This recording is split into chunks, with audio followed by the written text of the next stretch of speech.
When some hear the name W.E.B. Du Bois, they think bourgeoisie, sociologist, or some sort of civil rights leader. And sure, they're not wrong. But what's less known is that Du Bois was also studying public health decades before epidemiology was really an academic discipline in the United States. I'm Dr. Ganga Bay, knowledge producer and assistant professor of epidemiology at University of North Carolina, Chapel Hill. Let's talk science and history, love, and health. Epidemiology is a science focused on understanding not only who gets sick and who gets to stay healthy, but why and how these patterns emerge across individuals, populations, and regions.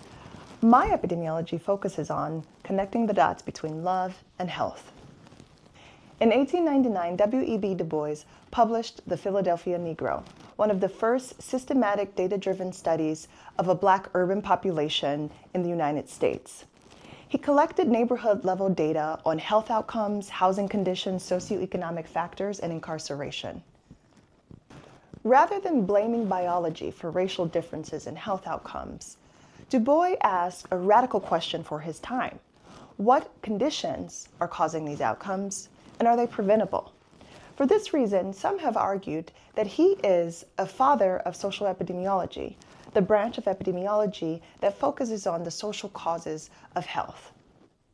Today, racism embedded in public institutions continues to drive stark racial disparities in aging, life expectancy, mental health, chronic and infectious diseases, clear in how hard COVID-19 impacted marginalized communities. More than a century ago, Du Bois showed that when housing conditions improve, sanitation and access to care increase, and income stabilizes, that health outcomes improve regardless of race. In modern terms, Du Bois was describing social determinants of health, using comparative population analyses to demonstrate that racism is a fundamental cause of Black Americans' worse health outcomes. The tragedy is thus not a lack of data, but that we continue to debate conclusions that Du Bois demonstrated over 100 years ago. So why are we still debating the effects of structural racism on health? Du Bois' concept of double consciousness offers insight. He describes it as the two souls or two identities Black people have to navigate. One, an idea of who we are, and two, a very different idea of what an anti-Black society says we are. While Du Bois described double consciousness in relation to Black people, I believe this tension is universal and helps explain why here in America we still struggle to address racism's role in health inequities. Now bear with me while I try to connect the dots here. Consider this. What if our deepest identity is simply a shared connection with all other living beings? And yet society tells us that we are nothing more than our bodies, and that some bodies are worth more than others. These contradictory ideas of who we are can create a lifelong struggle, where so many of us seek value in feeling superior to others and doing everything we know how to ensure that society treats us accordingly. Deeply rooted prejudice, such as racism, which we know is harmful to health, becomes all the more difficult to confront in these conditions. If you're following my Black History Month series, you'll know I define love as the willingness to act for others' well-being as we do for ourselves.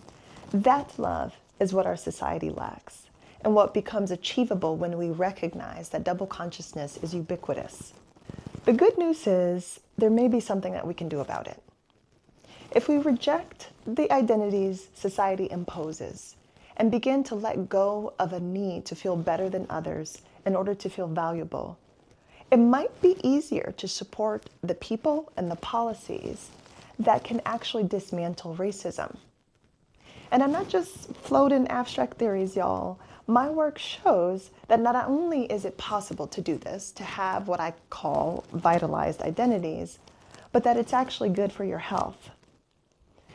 Now, I am not going to sit here and claim that any of this is easy.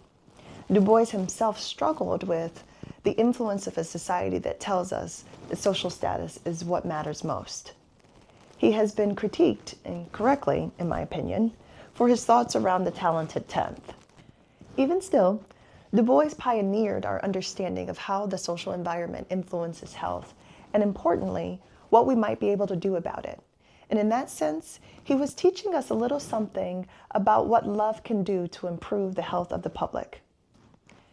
That's all I got, y'all. Thanks for watching, and stay tuned for the next video in my Black History Month series, What's Love Got to Do with Health? And as always, I'm doing what I can to help us all know better, do better, love better, and live healthier.